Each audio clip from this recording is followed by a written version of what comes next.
Future of living in Milton Keynes, co-living and smart homes. Let's talk about something that's actually happening right under our noses. Milton Keynes is transforming. Not in some sci-fi hoverboard kind of way, although who knows, but in how we live.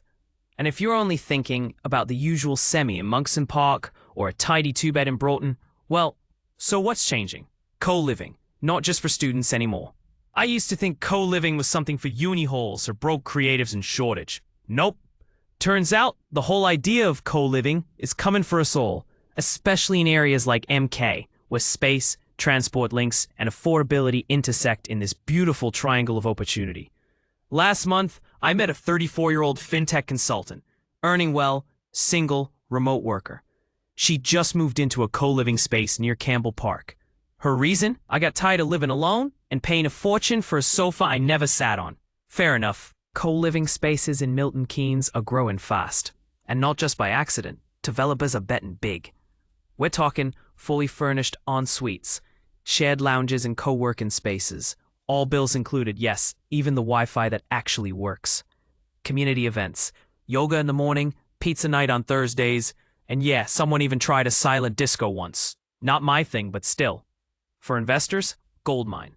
Shorter voids, higher yields. Professional tenants who pay on time and appreciate service.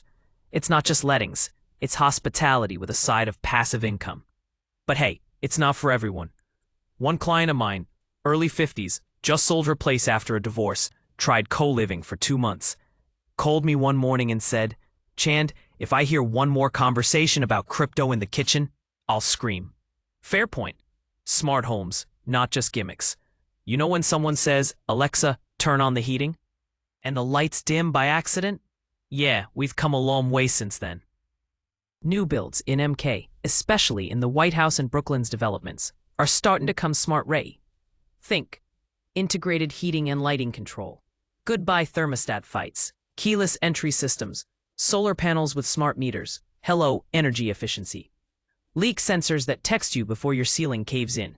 Seriously, I walked into a viewing last week in Oxley Park, and the buyer asked me if the fridge could talk to the oven. I blinked, then realized she wasn't joking. These features are becoming normal, and it's not just tech bros who care. Older buyers love the security features, motion sensors, remote camera access, smart locks. One retired couple told me they watched their cat sitter from Spain using their Ring doorbell. Developers are catching on too. Crest Nicholson and Barrett are quietly embedding these features into family homes without making them look like robot factories. What's driving all this? A few things. Remote working is no longer a perk, it's a lifestyle. The housing crisis, yep, still here, is pushing people to be flexible. Renters are demanding more for their money, and why not? Sustainability is not a buzzword anymore. It's a checkbox on Rightmove filters. Milton Keynes, with its grid system, expansion zones, and younger-than-average population, is perfect for innovation. It's not quite the Wild West, but there's room to experiment. Quick story. I helped a couple relocate from Reading to MK. They had 2 kids, a hybrid work setup, and a Roomba named Dave. No idea why. They specifically wanted a smart home with zone heating and EV charging. Within 3 weeks, we found a townhouse in Fairfields that ticked every box. They moved in, installed solar blinds, and now their heating bills are lower than my Netflix subscription.